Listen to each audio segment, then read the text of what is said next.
가을 끝자락의 햇살이 마당 담벼락을 부드럽게 감싸고 있었어요. 조용한 시골 마을 끝자락, 작은 흙담집 한 채. 이만수 씨는 매일 아침 일찍 일어나 텃밭에 풀을 뽑고 낡은 의자에 앉아 차를 한 잔 마셨습니다. 오늘도 막네요, 날씨가. 스스로에게 인사를 건네듯 중얼거렸죠. 은퇴한 지 벌써 5년, 큰 욕심 없이 사는 게 편했습니다. 새벽이면 닭 울음소리에 눈을 뜨고 이웃집 강아지가 짖는 소리와 함께 하루를 시작했어요. 텃밭엔 상추, 부추, 고추가 줄지어 자랐고 작은 나무 의자에는 세월의 흔적이 고스란히 묻어 있었습니다. 그는 그 평범한 일상이 좋았어요. 사는 게 뭐 별거 있나? 밥 먹고 일하고 하늘 한번 보면 그게 인생이지. 그가 늘 하는 말이었습니다. 젊었을 때는 공장 일도 하고 가구 수리도 했습니다. 손재주가 좋아서 동네 사람들은 뭐가 부러지면 늘 만수를 찾았죠. 만수 아저씨, 이거 좀 봐요. 못이 빠졌어요. 가만 있어요. 내가 금방 고쳐줄게요. 이런 일들이 그에게는 일상이었고 그게 삶의 보람이었습니다. 그런 만수가 세상에서 가장 믿은 사람은 바로 친형 이병수였습니다. 형은 도시에서 사업을 했고 늘 말쑥한 양복 차림으로 나타났어요. 우리 만수는 참 성실해. 그래, 잘 지내고 있지? 형은 웃으며 어깨를 두드렸지만 속마음은 알 수 없었습니다. 만수는 그저 형이 잘 되는 게 자랑스러웠습니다. 부모님이 돌아가신 뒤 형제는 서로 의지하며 살아야 한다고 믿었죠. 그날도 평소처럼 평화로운 하루였습니다. 햇빛이 마당에 길게 들이우고 찻잔 위로 김이 피어올랐습니다. 그때 문 밖에서 낯익은 발소리가 들렸습니다. 만수야, 나다. 형이야. 형의 목소리였습니다. 형은 말쑥한 차림이었지만 어디선가 피곤한 기색이 묻어났습니다. 표정은 어딘가 초조했고 웃음은 예전만큼 여유롭지 않았어요. 무슨 일로 오셨어요, 형님? 에이, 무슨 일이라니. 그냥 동생 얼굴 보고 싶어서 왔지. 하지만 만수의 눈은 형의 손가락 끝을 봤습니다. 손끝이 미세하게 떨리고 있었어요. 잠시 후 형은 조심스럽게 말을 꺼냈습니다. 그게 사업이 좀 꼬여서 잠깐만, 진짜 잠깐만 도와줘야겠다. 도와달라니요? 보증 좀 서주면 돼. 이번에만 넘어가면 다 갚고 정리할게. 형의 말은 거짓이 아니라고 믿고 싶었습니다. 만수는 한참을 말없이 앉아 있었습니다. 찻잔 속 물결만 잔잔히 흔들렸어요. 그는 형을 믿었죠. 젊은 시절 부모님 장례를 함께 치르며 밤새 울던 형의 얼굴이 떠올랐습니다. 그래, 형은 나를 해칠 사람이 아니야. 그렇게 마음을 다잡고 도장을 찍었습니다. 형은 연신 고맙다는 말을 반복하며 떠났어요. 고맙다, 만수야. 진짜 이번만이야. 형이 갚을게, 꼭. 그 뒷모습을 보며 만수는 묘한 불안을 느꼈지만 곧 고개를 저었습니다. 며칠 후 우편함에 두툼한 봉투가 꽂혀 있었습니다. 봉투 속엔 낯선 글씨로 적힌 압류 통지서. 손이 떨렸습니다. 이게 뭐야? 읽는 순간 머리가 하얘졌습니다. 형이 사업 자금을 갚지 못해 보증인인 만수의 집이 압류된다는 내용이었어요. 손에서 종이가 떨어지고 몸이 그대로 무너졌습니다. 이게 무슨 일이야, 형님이. 입에서는 말이 나오지 않았습니다. 그의 눈동자는 초점 없이 멀어지고 마음 한구석이 천천히 꺼져갔습니다. 그날 밤 방 안은 어둡고 냉랭했습니다. 딸 수진이 전화를 걸어왔지만 그는 아무 대답도 하지 못했어요. 아버지, 무슨 일 있으세요? 괜찮다, 별일 아니다. 하지만 목소리는 떨리고 있었습니다. 며칠 뒤 은행 직원이 방문했습니다. 정장을 입은 남자가 차분히 설명했어요. 고객님, 이 서류대로면 주택은 담보처분 절차에 들어갑니다. 내가 잘못한 게 아니라 형이 보증인이시면 동일한 책임을 지셔야 합니다. 그 말은 냉정했습니다. 사람의 말이 아니라 돌덩이 같았어요.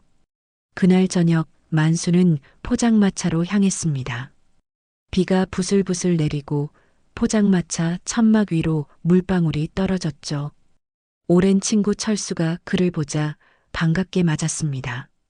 야, 만수야. 오랜만이네. 얼굴이 왜 그래? 그냥 세상이 참 무섭구나 싶어서. 만수는 술잔을 천천히 들었습니다.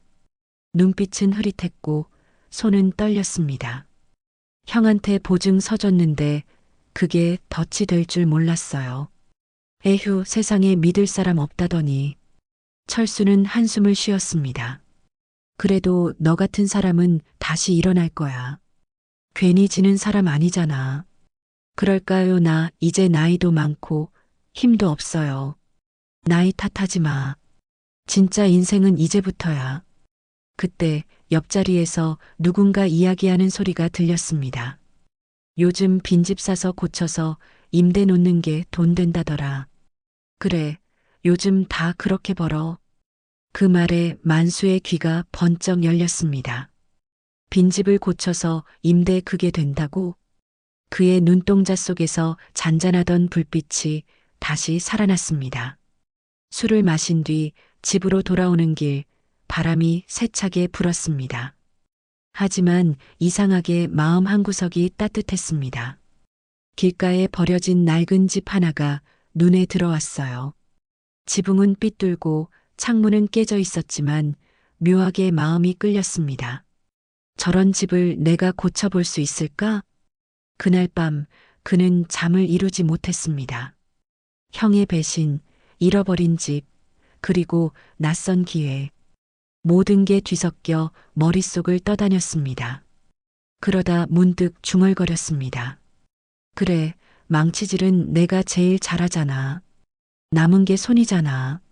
눈을 감은 그의 얼굴에 오랜만에 미소가 스쳤습니다. 세상은 그에게 등을 돌렸지만 마음속 불씨는 아직 꺼지지 않았습니다. 그 불씨가 어디로 향할지는 아직 알 수 없지만 한 줄기 희미한 빛이 어둠 속에서 그를 향해 다가오고 있었어요. 바람이 차가워졌습니다. 밤하늘의 달은 희미했고 골목 어귀의 가로등은 꺼질 듯 깜빡였어요. 이만수 씨는 마당 한가운데 서 있었습니다. 집안의 불빛은 이미 꺼졌고 빈 방마다 텅 빈 바람이 스며들고 있었죠. 압류 통보 이후 며칠째 잠을 이루지 못했습니다. 낮에는 은행 전화가, 밤에는 생각이 그를 괴롭혔어요. 만수 씨, 조만간 집을 비워주셔야 합니다. 은행 직원의 목소리가 귓가에 맴돌았습니다. 조만간이라니 여기가 내가 평생을 살아온 집인데. 그는 문틈 사이로 들어오는 찬바람을 막기 위해 낡은 이불을 걸쳤습니다. 하지만 아무리 막아도 마음속 추위는 가시지 않았어요. 다음 날 아침 그는 딸 수진에게 전화를 걸었습니다. 수진아, 아버지가 좀 집 문제로 말이다. 집이요? 무슨 일인데요? 형님이 보증 맡겼던 게 일이 좀 꼬였어. 아니, 또 보증이요? 아버지, 그걸 왜 서셨어요? 수진의 목소리가 높아졌습니다. 아버지는 너무 착해요. 세상이 그런 마음 알아주는 줄 아세요? 만수는 아무 말도 하지 못했습니다. 딸의 말이 맞다는 걸 알고 있었어요. 하지만 형이었잖아요. 부모님이 돌아가신 뒤 서로 의지하며 살자고 약속했던 형이었죠. 며칠 후 집 앞에 낯선 차량이 멈췄습니다.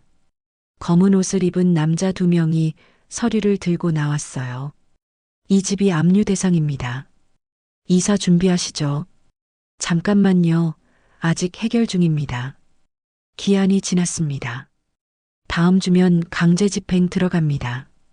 그 말에 만수는 그 자리에 멍하니 섰습니다.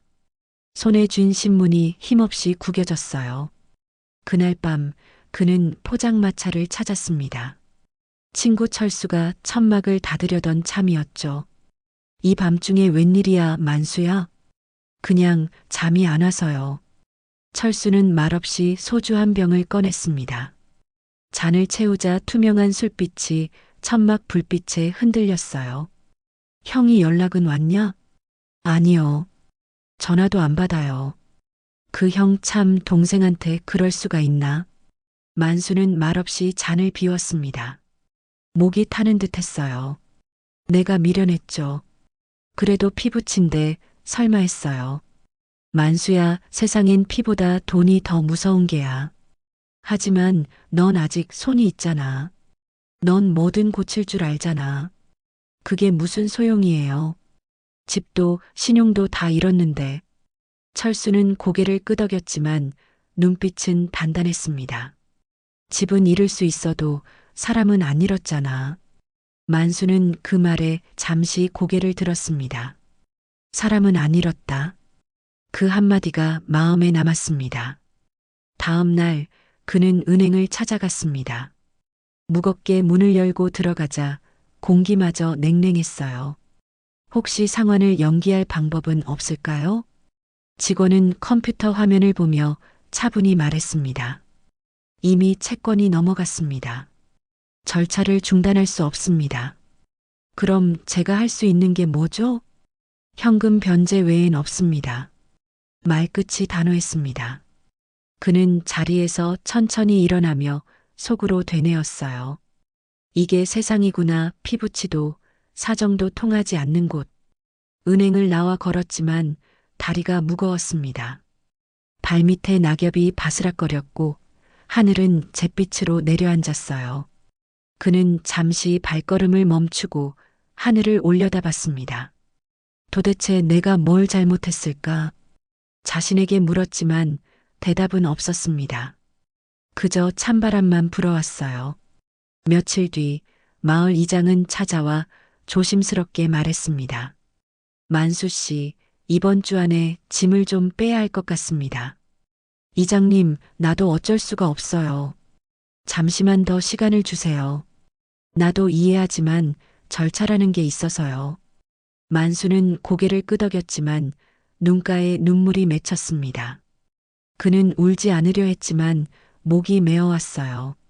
짐을 싸던 그날 딸 수진이 내려왔습니다. 아버지, 제가 집 구해봤어요. 월세지만 따뜻한 곳이에요. 내가 내 짐이 되는구나. 무슨 말이에요, 가족인데. 수진은 아버지를 꼭 안았습니다. 그 품 안에서 만수는 한동안 말을 잃었습니다. 미안하다, 정말 미안하다. 그 말만 되풀이했습니다. 새로 구한 단칸방은 오래된 골목 안쪽에 있었습니다. 낡은 장판 냄새, 천장에서 떨어지는 물방울, 그리고 외로움. 밤마다 그는 작은 창문 너머로 세상을 바라봤습니다. 불빛이 멀리서 반짝였지만 닿을 수 없는 거리였어요. 그때마다 머릿속엔 형의 얼굴이 떠올랐습니다. 형님은 지금 어디서 뭘 하고 있을까? 원망이 치밀었지만 동시에 마음 한켠엔 걱정도 스며들었습니다. 그게 가족이라는 거였죠. 미워도 결국은 걱정이 앞서는 사이. 며칠이 지나도 형에게선 아무 소식이 없었습니다. 만수는 가만히 앉아 낡은 벽을 바라보다 중얼거렸어요. 그래도 이대로 주저앉을 순 없지. 그때 포장마차에서 들었던 말이 떠올랐습니다. 빈집을 고쳐 임대 놓는 게 돈이 된다더라. 그 문장이 다시 마음속에서 불씨처럼 피어올랐습니다. 다음 날 그는 동네 부동산을 찾아갔습니다. 이 근처에 버려진 집 없어요? 중년의 공인중개사가 놀란 듯 물었습니다. 집이요? 뭐 하시게요? 고쳐서 한번 살아보려고요. 에이, 그런 집은 다 무너져서 사람 못 삽니다. 그래도 보여주세요. 손 봐야 알죠. 만수의 눈빛은 단단했습니다. 그날 오후 그는 부동산 직원과 함께 마을 끝자락을 돌았습니다. 잡초가 무성한 집, 깨진 유리창, 벽에 남은 곰팡이 자국들. 그는 그 낡은 집들을 바라보며 이상하게 가슴이 뛰었어요. 이런 집이라도 내가 손을 대면 달라질까요? 글쎄요. 이건 거의 폐가 수준인데. 직원이 말끝을 흐리자 만수는 웃었습니다. 내가 고쳐볼게요. 내 손이 아직 남았잖아요. 집으로 돌아오는 길, 손끝이 근질거렸습니다. 망치, 톱, 페인트 냄새. 그는 젊은 시절 낡은 가구를 새 것처럼 살려내던 기억이 떠올랐어요. 그래, 나한테 남은 건 손이다. 이 손으로 다시 세워보자.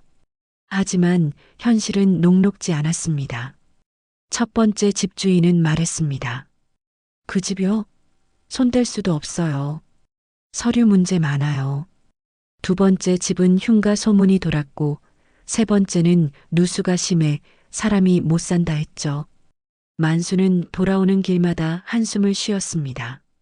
세상에 쉬운 일이 하나도 없네요. 그래도 포기하지 않았습니다. 하루에 몇 집씩 돌아보며 낡은 벽을 손끝으로 만져봤어요. 벽이 갈라지고 페인트가 벗겨져도 이상하게 따뜻했습니다. 어느 날 부동산 직원이 전화를 걸어왔습니다. 이만수 씨, 저번에 말씀하신 그 집 새 주인이 찾는데요. 수리 조건으로 싸게 내놓는다네요. 만수는 바로 달려갔습니다. 집은 허름했지만 바닥은 단단했고 지붕도 버틸만 했어요. 그는 현관 앞에서 손바닥을 펴고 벽을 두드렸습니다. 이 녀석 아직 살아있네. 가슴이 뛰었습니다. 그날 밤 낡은 단칸방으로 돌아와 잠을 이루지 못했습니다. 딸 수지는 걱정스러운 눈빛으로 물었어요. 아버지, 그 집 진짜 하실 거예요? 그래. 이번엔 형 믿는 게 아니라 내 손 믿어볼 거야. 힘들어요. 돈도 체력도 알아요. 그래도 해볼래요. 안 하면 평생 후회할 것 같아요. 만수는 조용히 웃었습니다. 그 미소엔 지난날의 무력함 대신 오랜만에 살아있는 표정이 깃들어 있었어요. 창문 밖으로 새벽빛이 스며들었습니다. 길 위엔 아직도 긴 어둠이 남아 있었지만 멀리서 닭이 울기 시작했어요. 그는 묵직한 숨을 내쉬며 창문을 닫았습니다. 이제 다시 시작이다. 무너진 인생의 잔해 위에서 그는 다시 한번 두 손을 굳게 쥐었습니다. 그 손끝에서 아직도 작은 온기가 느껴졌습니다. 그건 희망의 온도였죠. 그날 새벽은 유난히 차가웠습니다. 찬바람이 창문 틈을 스며들며 낡은 집안을 휘돌았어요. 윤성호 씨는 담요를 어깨에 두르고 부엌 의자에 앉아 있었습니다. 밤새 한숨도 자지 못했죠. 생각이 너무 많았습니다. 머릿속은 복잡했고 심장은 계속 두근거렸습니다. 이제 정말 끝인가? 그의 입에서 나온 말은 마치 자신에게 하는 고백 같았습니다. 며칠 전 은행에서 압류 절차가 본격적으로 진행된다는 통보서를 받았어요. 남은 집마저 잃게 생긴 겁니다. 형이 잘못된 보증으로 시작된 일인데 결국 책임은 자신에게 돌아왔습니다. 형은 여전히 연락이 닿지 않았습니다. 전화도 꺼져 있었고 아는 사람들도 요즘은 얼굴을 못 봤다고 했습니다. 그는 그저 매일 새벽마다 신문 배달을 하고 낮에는 공원 청소를 하며 근근히 살고 있었죠. 손바닥엔 굳은 살이 가득했고 허리엔 늘 통증이 따라붙었습니다. 그래도 그는 버텼습니다. 내가 쓰러지면 아무도 대신 살아주지 않잖아. 그는 그렇게 스스로를 다독였어요. 하지만 이번엔 달랐습니다. 통장에 남은 돈은 고작 10만 원 남짓. 며칠 뒤면 공과금도 밀리고 약값도 감당할 수 없게 됩니다. 그는 포장마차에서 함께 일하던 친구 철수에게 털어놓았습니다. 철수야, 이젠 진짜 모르겠다. 어떻게 해야 할지. 철수는 술잔을 내려놓으며 조용히 말했습니다. 형님, 세상 일은 모르는 거요. 내가 아는 사람 중에 부도 났다가 다시 일어난 사람도 있어요. 그런 사람은 돈이 있었겠지. 나는 가진 게 아무것도 없잖아. 그래도요, 형님. 인생은 끝났다고 생각할 때가 시작이라니까요. 철수의 말은 위로 같기도 허황된 소리 같기도 했습니다. 하지만 이상하게도 그 말이 머릿속에 계속 맴돌았습니다. 끝났다고 생각할 때가 시작이다. 다음 날 아침 그는 낡은 점퍼를 입고 재래시장 쪽으로 걸어갔습니다. 그곳은 늘 분주했습니다. 생선 냄새, 사람들의 고함 소리, 손수레 바퀴 소리가 뒤섞여 있었죠. 그는 오래된 친구이자 시장에서 포장마차를 하는 상미 아주머니를 찾아갔습니다. 어이쿠, 윤 씨, 요즘 얼굴이 왜 그래요? 잠을 못 잔 사람 같네요. 그냥 좀 생각이 많아서요. 에휴, 세상살이가 다 그런 거죠. 그래도 밥은 먹고 다녀야지요. 상미 아주머니는 따뜻한 국물을 내어주며 웃었습니다. 그는 감사히 받았지만 마음은 여전히 무거웠습니다. 그때였어요. 포장마차 옆에서 신문을 돌려 읽던 노인이 말했습니다. 요즘은 정부에서 소상공인 재기 지원 사업이 있다던데 혹시 알아봤나? 예. 그런 게 있습니까? 있지. 나도 친구가 그거 덕분에 가게 다시 차렸어. 돈 빌려주는 게 아니라 기술 배우는 거라더군. 윤성호 씨는 눈을 크게 떴습니다. 그 한마디가 꽁꽁 얼어붙은 마음에 불씨를 하나 던진 것 같았어요. 그날 밤 그는 휴대폰으로 시청 홈페이지를 뒤졌습니다. 글씨가 작아 잘 보이지 않아 돋보기를 쓰고 몇 번이나 확대하며 읽었습니다. 재취업 기술교육 및 재기 지원 신청 안내. 이거다. 그는 조용히 중얼거렸습니다. 하지만 현실은 만만치 않았습니다. 신청 자격에 파산자 또는 압류자 제외 항목이 있었던 겁니다. 그는 다시 벽을 만난 기분이었어요. 서류를 덮으며 한숨을 내쉬었습니다. 그때 머릿속에 철수의 말이 떠올랐습니다. 끝났다고 생각할 때가 시작이다. 그는 오래된 습관처럼 손을 꼭 쥐었습니다. 그래, 내가 직접 길을 찾아보면 되잖아. 며칠 뒤 그는 포장마차 일을 마친 뒤에도 그냥 집에 들어가지 않았습니다. 시장 골목 끝에 있는 헌책방 앞을 서성였죠. 그곳엔 인생 이막, 노년 창업 이야기라는 책이 진열되어 있었습니다. 낡은 책이었지만 왠지 자신을 부르는 것 같았습니다. 그는 주머니에 있던 1,000원짜리 몇 장을 꺼내 들고 책을 샀습니다. 집으로 돌아와 책을 펼쳤습니다. 그 안에는 자신과 비슷한 사람들이 있었습니다. 퇴직 후 김밥 장사를 시작한 남자, 실패 끝에 작은 공방을 차린 부부, 모두가 절망 끝에서 새 길을 찾은 사람들이었죠. 그는 밤새 책을 읽었습니다. 시간이 어떻게 가는지도 몰랐습니다.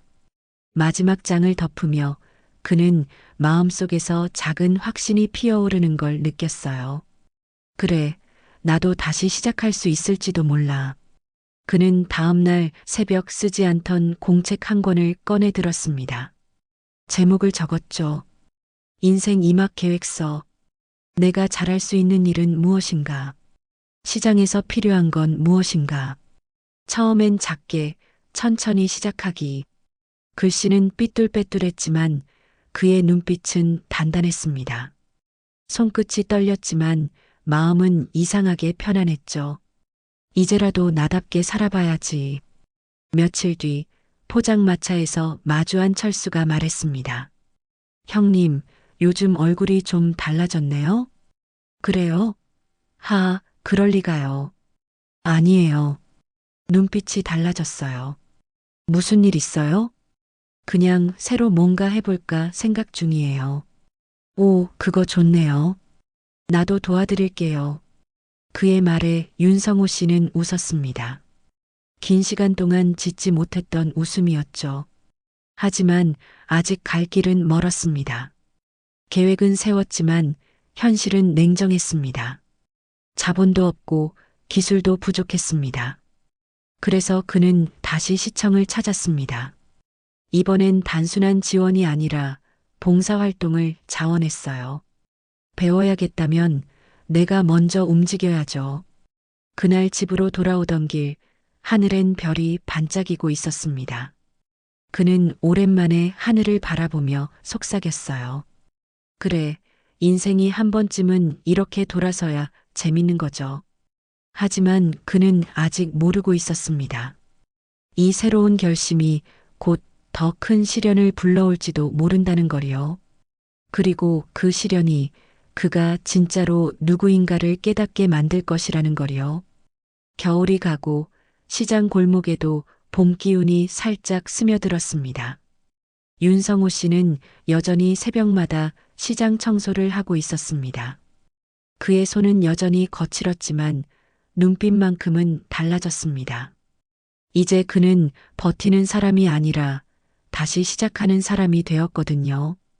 그는 시청 자원봉사를 통해 배운 것들을 하나하나 노트에 적어두었습니다. 위생관리법, 간이조리 면허, 소비자 응대. 젊은 직원들은 처음엔 그를 늙은 아저씨 정도로 생각했지만 그의 성실함에 모두 고개를 끄덕였습니다. 윤 어르신은 정말 꼼꼼하시네요. 하, 그냥 오래 살다 보니 남보다 천천히 배워서 그래요. 그는 겸손하게 웃었지만 속으로는 오랜만에 느껴보는 자존감이 피어올랐습니다. 어느 날 봉사활동이 끝난 뒤 담당 공무원이 다가왔습니다. 윤 어르신, 다음 달부터 시민 먹거리 축제가 열리는데요. 지역 노인분들이 직접 만든 먹거리를 판매하는 부스도 운영하려고 합니다. 혹시 참여해 보실 생각 있으세요? 그는 놀란 눈으로 담당자를 바라봤습니다. 제가요? 그런 걸 해도 될까요? 그럼요. 직접 만드신 음식이 있다면 얼마든지요. 특히 손맛 좋은 분들이 필요합니다. 그날 밤 그는 오랜만에 부엌 앞에 앉았습니다. 가스불 위에 냄비를 올리고 천천히 손을 움직였습니다. 내가 제일 자신 있는 게 뭐였더라? 그의 머릿속에 떠오른 건 젊은 시절 아내와 함께 만들던 잔치국수였습니다. 가난했지만 가족이 웃으며 함께 먹던 그 맛이었죠. 그는 며칠 동안 재료를 구하고 국물 맛을 잡기 위해 계속 끓였습니다. 간을 맞추며 혼잣말로 중얼거렸습니다. 이건 너무 짜고, 이건 심심하고 그래. 이게 내 맛이지. 옆집 할머니가 냄새를 맡고 문을 두드렸습니다. 어머, 윤 씨, 무슨 잔치라도 하나요? 그냥 연습 좀 해보는 중이에요. 냄새가 너무 좋아요. 조금만 맛봐도 될까요? 할머니는 한입 뜨더니 눈을 동그랗게 떴습니다. 이 맛, 옛날 우리 엄마가 끓여주던 그 맛이에요. 그 말 한마디에 그는 괜히 눈시울이 붉어졌습니다. 그래요? 그럼 제대로 된 거네요. 며칠 뒤 축제준비위원회에서 그에게 연락이 왔습니다. 참여 확정이라는 문구를 보는 순간 그는 벅찬 감정을 느꼈습니다. 이제 진짜 시작이구나. 그는 철수에게 소식을 전했습니다. 축제에 나가게 됐다고요? 형님, 대박이네요. 하, 아직 시작도 안 했어요. 제가 도와드릴게요. 사람은 많을수록 좋잖아요. 그들은 함께 메뉴판을 만들고 가게 이름을 정했습니다. 이름은 성우국수. 단순하지만 마음이 담긴 이름이었습니다. 축제날 아침, 햇살이 따뜻하게 내리쬐었고 봄바람이 시장 골목을 스쳤습니다. 윤성호 씨는 새하얀 앞치마를 두르고 국수를 삶기 시작했습니다. 국물이 끓어오르자 사람들의 발걸음이 멈췄습니다. 냄새 좋다. 잔치국수? 요즘 보기 힘든데. 첫 손님은 어린 부부였습니다. 그는 조심스럽게 국수를 내밀며 말했습니다. 뜨거우니까 조심하세요. 국물은 진하게 우렸습니다. 부부는 한 입 먹고 서로를 바라보며 미소를 지었습니다. 와, 진짜 맛있어요. 이거 집에서 못 내는 맛이에요. 그 순간 그의 가슴이 벅차올랐습니다. 한 줄기 빛이 마음속에 스며드는 듯 했죠. 시간이 지나자 그의 부스 앞엔 긴 줄이 생겼습니다. 시장 상인들도 와서 성호 씨, 장사 잘 되네요. 하며 손뼉을 쳤습니다. 그는 바쁜 와중에도 늘 웃음을 잃지 않았습니다. 어서 오세요. 천천히 드세요. 감사합니다. 맛있게 드셨죠? 오랜만에 그는 필요한 사람이 된 기분이었습니다. 단지 국수를 파는 게 아니라 마음을 나누고 있었죠. 축제가 끝나갈 무렵 그는 가게 수익금을 세어봤습니다. 생각보다 많았습니다. 하지만 그는 그 돈을 손에 쥐자마자 한쪽 구석에 따로 뒀습니다. 이건 형님에게 돌려드려야지. 며칠 후 그는 용기를 내어 형의 집을 찾아갔습니다. 10년 가까이 멀어진 사이였죠. 문 앞에서 한참을 서성이다가 조심스레 벨을 눌렀습니다. 문이 열리고 수척한 얼굴의 형이 나왔습니다. 성우냐? 그는 잠시 아무 말도 하지 못했습니다. 형의 눈빛엔 미안함과 후회가 가득했어요. 형님, 오랜만이에요. 그래, 넌 괜찮냐? 예. 많이 돌아다녔죠. 근데 이제 좀 나아졌어요. 잠시 정적이 흘렀습니다. 그는 조용히 봉투를 내밀었습니다. 이건 형님 때문에 잃었던 집의 일부예요. 그땐 많이 미웠는데 지금은 그냥 돌려드리고 싶어요. 형은 그 봉투를 보며 고개를 떨궜습니다.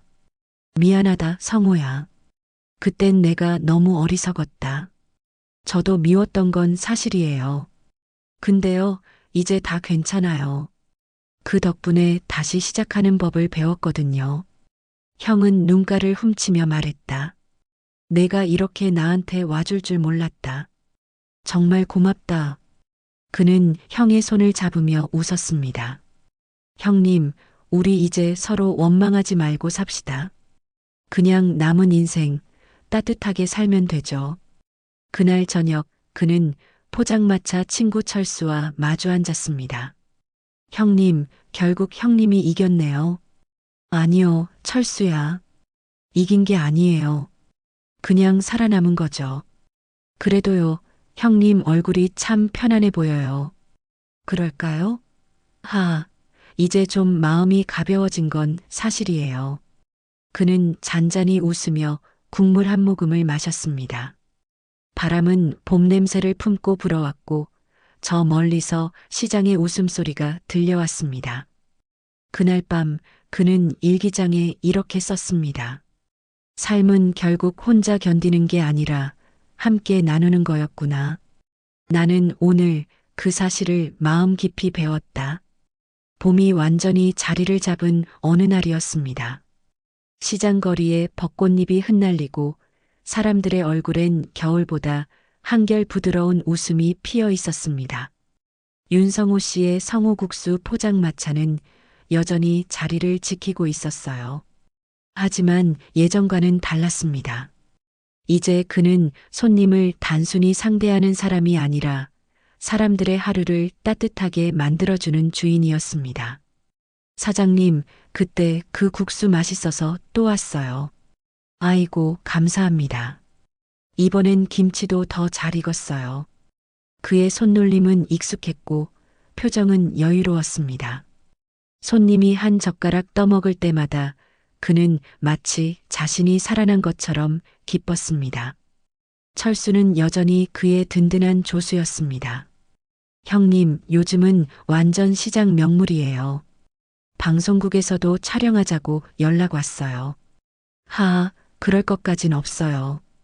그냥 오늘 하루 잘 사는 게 제일이죠.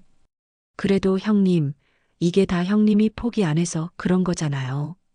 그 말에 윤성호 씨는 잠시 손을 멈추고 창밖을 바라봤습니다. 따스한 햇살이 포장마차 천막 위로 스며들며 노란빛으로 번졌습니다. 그 빛 속에서 그는 조용히 중얼거렸습니다. 그래요. 포기 안 하길 잘했네요. 며칠 뒤 그는 오랜만에 형의 집을 다시 찾았습니다. 문 앞에서 잠시 망설였지만 이번엔 마음이 한결 편했습니다. 형은 문을 열자 환하게 웃었습니다. 성호야, 기다리고 있었어. 형님, 이제 집도 정리 좀 되셨네요. 응, 내가 준 돈 덕분에 밀린 공과금도 다 냈다. 그리고 미안하다. 아직도 내 얼굴 보면 마음이 무거워. 윤성호 씨는 웃으며 머리를 저었습니다. 형님, 이젠 괜찮아요. 그 일 덕분에 제가 사람답게 살게 됐어요. 사람답게? 예. 예전엔 그냥 돈만 보고 살았어요. 근데 이제야 알겠어요. 누군가랑 밥 한 끼 나누는 게 제일 큰 행복이더라고요. 형은 눈시울을 붉혔습니다. 성호야, 내가 동생이라서 내가 늘 미안했는데, 이제는 내가 형 노릇 다 하는구나. 그는 고개를 숙이며 말했습니다. 아니에요, 형님. 형이 있었기에 제가 여기까지 온 거예요. 두 사람은 말없이 한참을 앉아 있었습니다. 묵은 원망이 눈물로 녹아내리고 남은 건 따뜻한 여운뿐이었죠. 그날 저녁 형은 조심스레 물었습니다. 성호야, 나도 축제 때 내 국수 좀 팔아봐도 되겠냐? 형님이요? 응. 요즘 집에만 있으니까 몸이 근질근질해서 형이 국수 삶는 거 배워볼까 해서. 그는 잠시 놀라더니 활짝 웃었습니다. 그럼요, 같이 해요. 형님이 면 건지는 거 전담하시죠. 하, 그럼 형은 면 담당 사장이네. 두 사람은 한참을 웃었습니다. 그 웃음소리가 벽을 넘어 저녁바람에 실려 퍼졌습니다. 며칠 뒤 성호국수 천막 아래엔 두 남자가 함께 서 있었습니다. 형은 손에 국자를 들고 서툴게 면을 건져 올렸습니다. 국물은 조금 넘쳤지만 표정만큼은 아이처럼 해맑았습니다. 형님, 그 정도로 건져야 딱 좋아요. 이거 생각보다 힘드네. 내가 대단하구나. 하, 해보면 다 쉬워요. 중요한 건 마음이죠. 그 모습을 지켜보던 손님들이 웃음을 터뜨렸습니다. 형제가 같이 장사하니까 보기 좋네요. 그렇죠? 우리 형님이 이제 새 인생 시작하셨어요. 그는 자랑스럽게 말했습니다. 국수 한 그릇을 손님에게 내밀며 그는 속으로 생각했습니다. 이제야 진짜 가족이 된 것 같네요. 며칠 후 그는 시청에서 연락을 받았습니다. 윤 어르신, 이번에 시장 활성화 사업에서 어르신 모델로 추천됐어요. 제가요? 그런 건 젊은 사람들이 해야죠. 아닙니다. 어르신의 이야기가 많은 사람에게 용기가 될 거예요. 그는 잠시 망설였지만 결국 수락했습니다. 며칠 뒤 지역 방송국에서 작은 다큐 촬영이 이루어졌습니다. 카메라 앞에서 그는 천천히 말했습니다. 처음엔 모든 게 끝났다고 생각했어요. 가족도, 집도, 희망도 다 잃었다고요. 그런데 돌이켜보니 그건 끝이 아니라 시작이었어요. 인생은 돈으로만 사는 게 아니더라고요. 누군가에게 따뜻한 한 끼를 건넬 수 있다면 그게 진짜 행복이죠. 촬영이 끝나자 제작진은 조용히 박수를 보냈습니다. 그의 말에는 꾸밈없는 진심이 담겨 있었거든요. 그날 밤 철수가 포장마차에 들렀습니다. 형님, 방송 나간 뒤에 난리 날 거예요. 주문 폭주각이에요. 그럼 일손 더 필요하겠네요. 너랑 형님이랑 같이 고생 좀 합시다. 형님, 근데 요즘 참 행복해 보이세요. 응, 그래요. 예전엔 하루가 버겁기만 했는데 요즘은 하루가 선물 같아요. 그는 따뜻한 국물을 한 모금 떠서 철수에게 내밀었습니다. 우리 인생이 국물 같지 않아요? 시간이 오래 걸려야 깊은 맛이 나죠. 철수는 웃으며 대답했습니다. 형님, 그 말은 꼭 써야겠어요. 명언이에요. 밤이 깊어가고 시장의 불빛이 하나둘 꺼질 때쯤 그는 의자에 앉아 하늘을 올려다봤습니다. 별빛이 고요하게 깜빡였고 마음은 이상할 정도로 평화로웠습니다. 이제야 알겠어요. 내가 다시 살아야 했던 이유가 이런 순간을 만나기 위해서였네요. 그는 천천히 눈을 감고 잔잔한 미소를 지었습니다. 멀리서 형의 웃음소리, 철수의 떠드는 소리, 그리고 사람들의 맛있어요 하는 목소리가 들려왔습니다. 그 모든 소리가 하나로 어우러져 따뜻한 노래처럼 퍼졌습니다.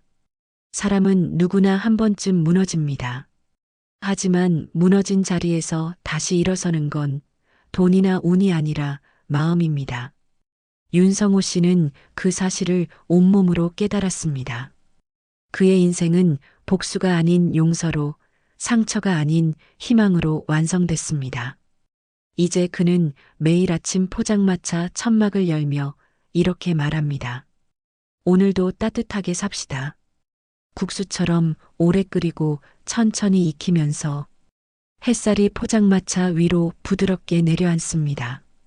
그 빛 아래에서 그는 더 이상 과거에 실패한 가장이 아니라 누군가의 하루를 따뜻하게 채워주는 인생의 주인공이 되어 있었습니다. 오늘 이야기가 마음에 닿았다면 좋아요와 구독으로 우리 인생 이야기를 함께 이어가요. 따뜻한 하루 보내세요.